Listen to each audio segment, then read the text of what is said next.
오늘 우리는 참으로 참담한 광경을 목격하지 않을 수가 없습니다. 그 광경은 너무나도 충격적이고 너무나도 고통스럽고 차마 보고 있기가 어려운 상황입니다.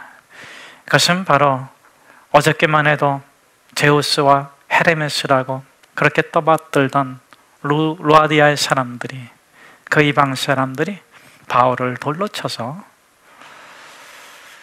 끌고 나가서 시체를 버리는 곳에 버린 현장을 우리가 보게 되는 것입니다. 더 놀라운 것은, 더 견딜 수 없는 것은 바나바는 왜 침묵했지? 바울 자신이 침묵한 것이야 그 자신이라고 하지만 바나바는 왜 침묵했을까? 더 우리가 참기 어렵고 꼭 찾아가서 물어보고 싶은 것은 예수 믿은 제자들은 왜 가만히 있었을까? 왜 그들은 꽁꽁 얼어붙어 있을까 하는 것입니다. 그런데 더 우리를 경악스럽게 하는 것은, 그렇게 살고 싶으면서도 살고 싶지 않은 것은, 바울이 툴툴 털고 일어나서 바나바의 손을 붙잡고 더베로 가서 거기서 복음을 전했다는 것입니다. 도무지 우리는 그들의 그 행위를 제대로 이해하고 하지 않고서는 우리 또한 멈춰서야만 할 것 같은 그런 시점에 와 있는 것입니다.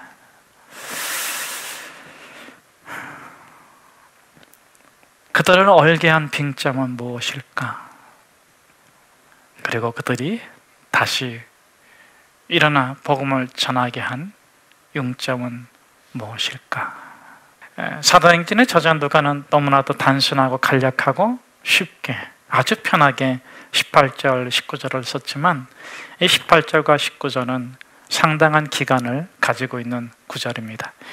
왜냐하면 루스드라에서 이고니온까지는 약 35km 내외가 되고 루스드라에서 비시디아 안디옥까지는 한 200여 킬로가 되기 때문에 그렇습니다. 그러므로 그 당시에 교통 상황을 고려해 본다면 왕복 적어도 10일 이상이 걸리는 거리이기 때문에 그렇습니다. 자, 왜 자기를 제우스와 헤르메스로 그렇게 떠받들려고 했던 사람들을 극구 만류해서 성정이 같은 사람으로서 같은 믿음의 형제와 자매가 되기를 원하며 그렇게 만류했고, 그렇게 기뻐했던 그들이 돌연변해서 돌을 들어서 바울을 쳤을까? 그들을 그렇게 냉혈하로 꽁꽁 얼어붙게 한 빙점은 무엇인가 하는 것입니다. 그 빙점을 녹이는 융점은 또한 무엇인가? 빙점은 물을 얼음으로 얼게 하는 영도이죠. 그런데 아이러니하게도 그 영도는 얼음을 물로 녹이는 융점이기도 합니다. 사람은 무엇으로 사는가? 톨스토이는 그렇게 대답하잖아요.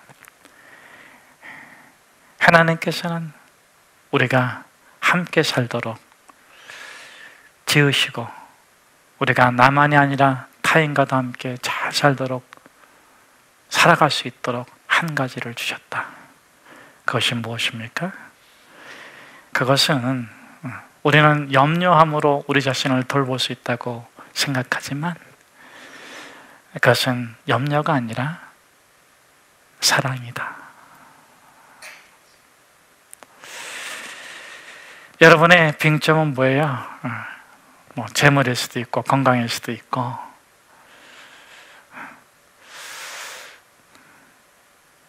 중요한 건 우리가 빙점이 없는 사람은 없다. 그런데 그 빙점을 융점으로 바꾸는 그것이 있다면 우리는 정말 아름다운 삶을 살아갈 거예요. 자, 오늘 본문에서 루스드라 사람들의 빙점, 바울의 빙점, 또 제자들의 빙점, 그리고 그들의 융점이 무엇인지를 한번 본문을 통해서 살펴보고자 합니다. 루스드라 사람들의 돌변한 모습을 보게 되는데 18절까지 어떻게 했다고요? 바울과 바나바를 제우스와 헤르메스라고, 루스드라에서 태어나면서부터 발 쓰지 못하는 사람을, 하반신 장애인을 일어나 걷고 뛰게 했을 때 그들은 정말 최고의 찬사를 이 바울과 바나바에게 보냈습니다.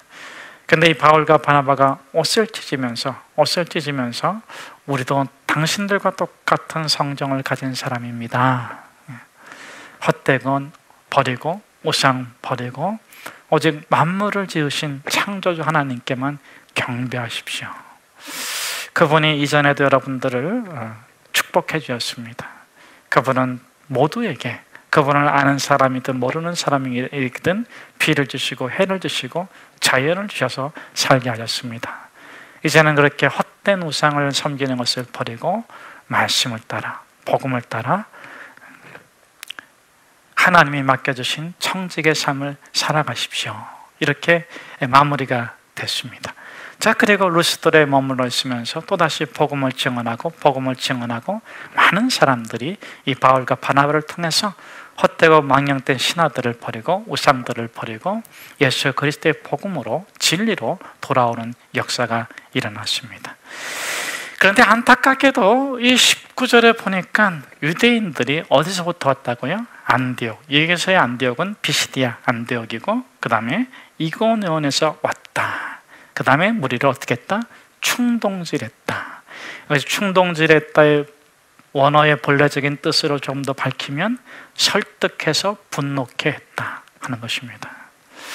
그러니까 이들이 비시디아 안디옥과 이고니온에서 오기 전까지 루시드야 사람들은 바울과 바나바를 정말 존경하고 사랑하고 그들의 우상을 버리고 예수를 따르기로 했는데, 그들에게 설득당하고 나니까 분노해서 돌을 들어가지고 쳐 죽였습니다. 여러분, 유대인들이 돌을 들어가지고 쳐 죽일 적에는 도시 안에서 하지 않았어요.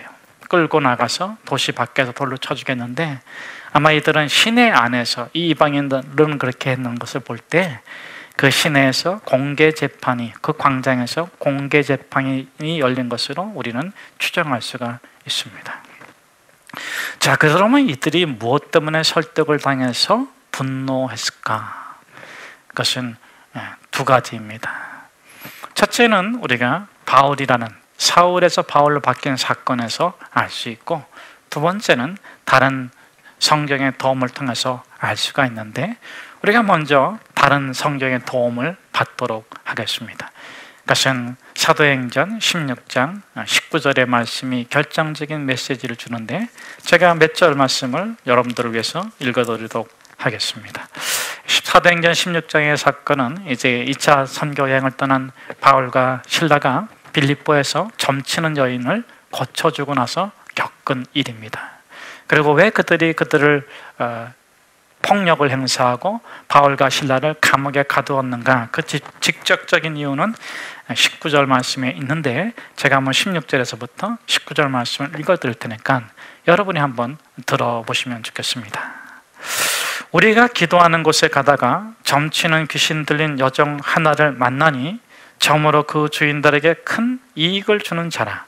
그가 바울과 우리를 따라와 소리질러 이르되, 이 사람들은 지극히 높은 하나님의 종으로서 구원의 길을 너희에게 전하는 자라 하며, 이같이 여러 날을 하는지라 바울이 심히 괴로워하여 돌이켜 그 귀신에게 이르되, 예수 그리스도의 이름으로 내가 네게 명하노니 그에게서 나오라 하니 귀신이 즉시 나오니라. 우리가 여기서 주목하고자 하는 구절은, 이제는 바울이 병 고치고 능력을 행하는 게 좀 당연해졌어요. 그렇죠? 별것도 아닌 것 같아. 그렇죠? 사실 대단한 건데, 저는 저와 여러분들도 병 고치고 귀신 쫓고 능력을 행하시기를 주의 이름으로 축복합니다. 자, 그런데 우리가 주목하고자 하는 부분은 여기에 있습니다. 여러 날을 하는지라. 두 번째로 주목하려고 하는 것은 바울이 심히 괴로워했다. 왜 괴로워했을까? 심히 괴로워한 것이 바로 이 루스드라의 사건의 트라우마 때문에 그런 것입니다. 똑같은 일이 반복되고 있는 거예요.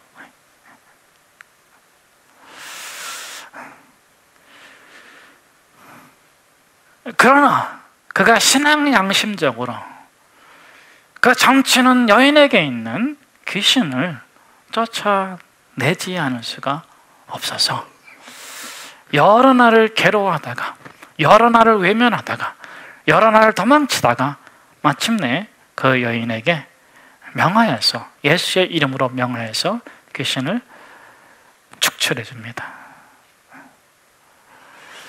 이런 거 보면 사도 바울도 좀 우리랑 비슷한 것 같아요. 해야 될 거 알면서도 하지도 않고, 기도해야 될 거 알면서 하지 않고, 왜?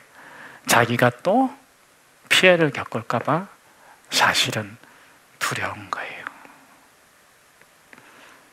우리 앞에 있는 분한테 한번 그렇게 물어봅시다. 두렵지? 사실 우리가 옳은 일을 하지 못하는 절반 이상의 이유는 안타깝게도 피해를 보고 싶지 않은 마음이랍니다.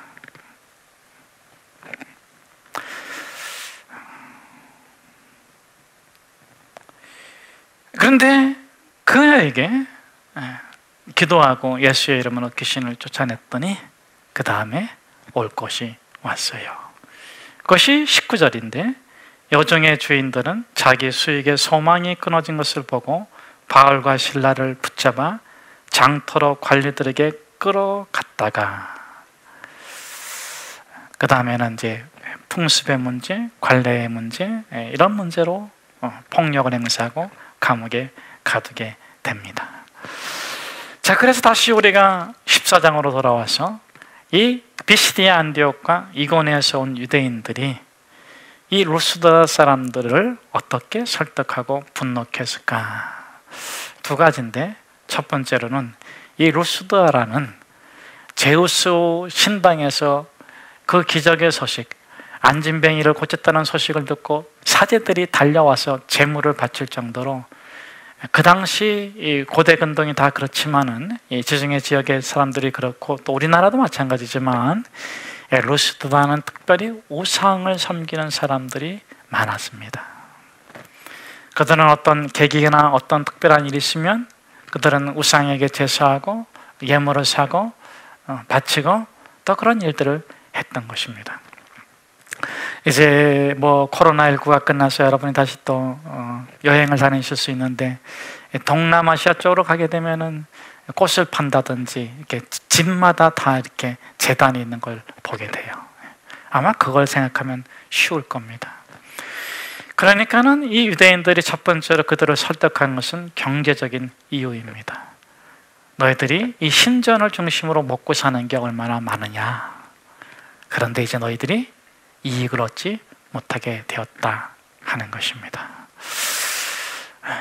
그 다음에 두 번째 이들을 얼어붙게 하는 빙점이 있습니다. 그것은 바로 사도 바울의 빙점이기도 하는데, 저 바울이 누군지 알아? 스데반을 돌로 쳐 죽인 살인자야. 그 살인자라는 레터를 유대인들이 바울에게 좋은 글씨를 단 거죠. 자, 그래서 신학자들의 추측대로, 예측대로, 추정대로 광장에서 물어봤을 것입니다. 너 사울, 너 바울, 너가 스데반을 죽인 살인자 맞지? 이랬을 적에 여러분이 한번 대답해 보십시오. 여러분 자신이 바울이 된 것처럼 한번 대답해 보십시오. 뭐라고 했을까?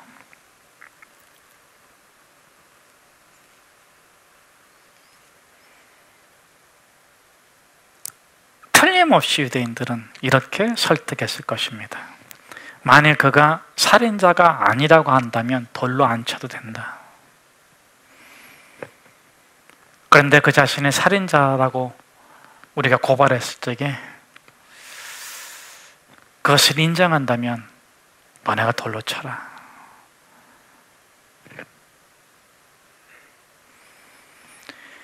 광장입니다. 다시 유대인이 또는 유대인에게 설득된 자가 사울을 향해서, 사도 바울을 향해서 고발합니다. 너가 죄 없는 스데반을 죽인 살인자가 맞지? 우리는 이렇게 대답하고 싶을 거예요. 내가 그때는 유대인이었어. 내가 그때는 율법에 따라서 스데반이 돌에 맞아 죽을 행위를 했기 때문에 내가 유대교를 대표해서, 바리새인들을 대표해서 내가 그것을 집행했어. 내가 유대교회 안에 있으면 나에게 그것은 죄가 아닌 거야. 이렇게 변호하고 싶을 겁니다. 그런데 예수를 믿은 바울은 자신이 스데반을 향해서 했던 모든 행위가 죄라고 회개했습니다.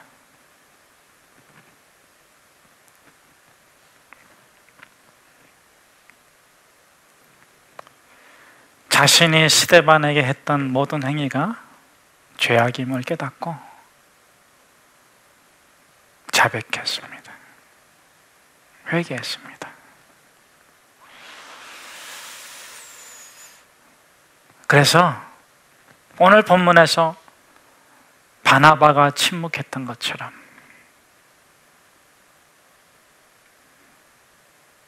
바울은 그 광장에서, 그 고발 앞에서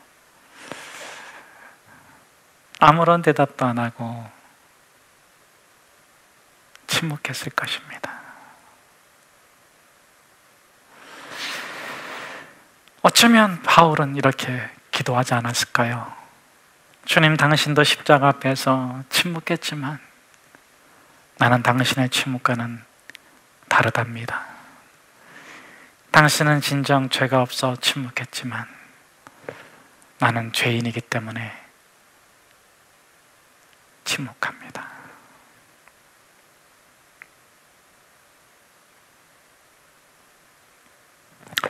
그 침묵은 용인이고, 그 용인으로 말미암아 분노한 루스드라 사람들은 살인자에게 돌을 던졌습니다.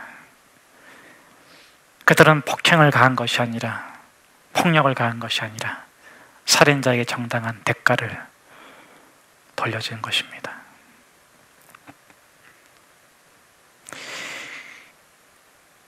바울의 빙점은 스데반의 죽음입니다. 누군가가 그것을 자신에게 말하면 바울은 아무것도 할 수가 없이 꽁꽁 얼어붙어.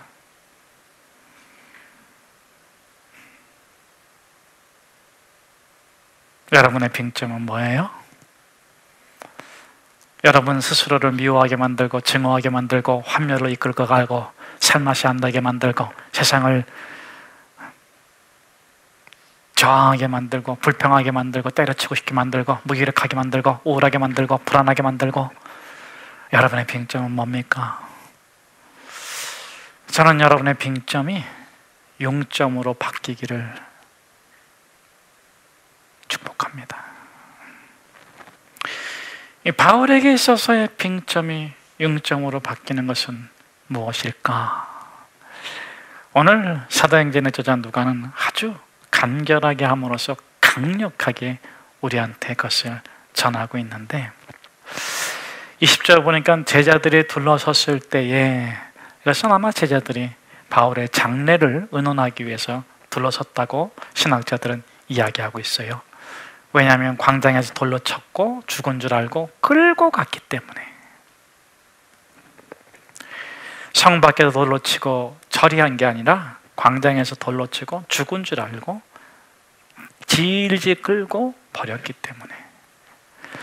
그래서 그 다음날 제자들이 이제 둘러서 가지고 바울의 장례를 이야기하려고 하는데, 근데 바울의 용점이 있습니다.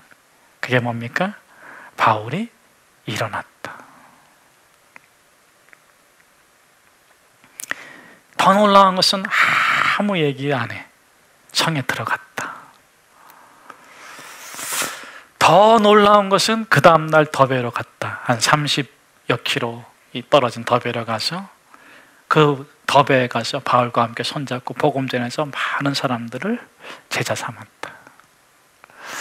이게 바울의 용점인데, 자신이 살아있는 거는 하나님이 자신을 살려준 목적 때문에 사는 것이고, 그 목적이 그 기간이 끝나면 자기는 죽는 거라고 그렇게 받아들였어요.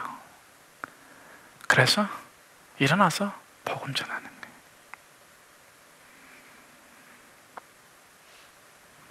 바울은 이렇게 말하잖아요. 내가 가장 큰 죄인입니다. 내가 죄인 중에 괴수입니다. 무디 목사님도 그랬다면서요. 누가 와가지고 뭐 글자 틀린 거 얘기하고 못 틀린 거 얘기하고 못 틀린 거 얘기하고 막 그랬더니 털털 웃으면서 그랬대잖아요. 그 형제님은 내가 얼마나 큰 죄인인지 잘 모르시는군요. 당신이 생각하는 것보다 더 나는 큰 죄인입니다.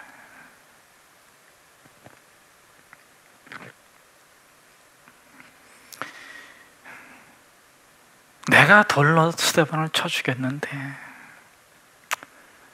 내가 돌에 맞아 죽는들 그것이 어떻겠습니까? 그게 바울의 심정 아니겠습니까? 당연한다. 그런데 내가 살아있다면 나 같은 죄인을 살려주신 예수의 복음을 증언하는 것, 그것이 바울의 용점이에요. 바울은 예수님의 그 십자가의 은혜만 생각하면 얼어붙는 몸이 녹고 경직되는 삶이 풀어지고 저주가 풀어지고 고통이 풀어지고 아픔이 풀어지고 괴로움이 풀어지고 무력했던 삶에 힘을 얻고 지혜를 얻고 다시 일어나 복음을 증언하는 그 길로 가게 되는 것입니다. 사랑하는 성도 여러분, 예수 그리스도께서 저와 여러분을 위해서 죽으시고 부활하셨습니다. 그분이 저와 여러분에게 주신 것은 우리가 어떠한 사람일지라도 참 소망, 참 진리, 참 사랑을 갖고 살아가라.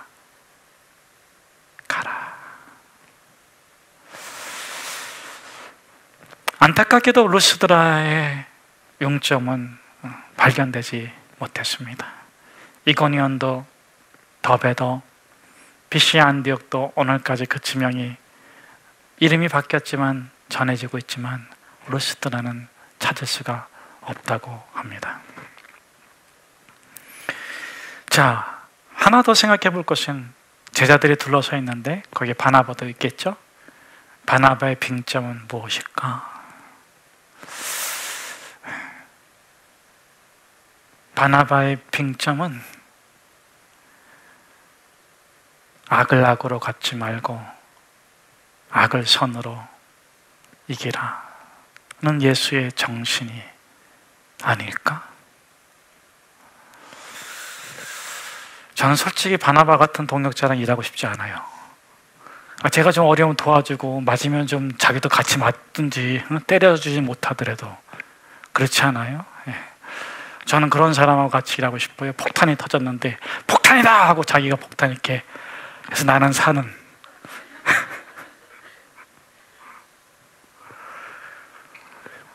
그런데 저는 정말 바나바 같은 사람하고 일하고 싶습니다.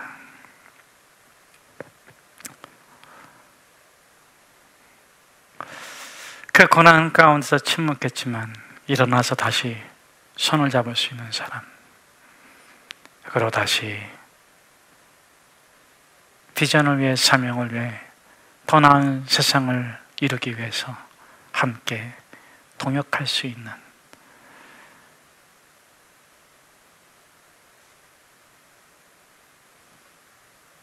여러분 축복합니다.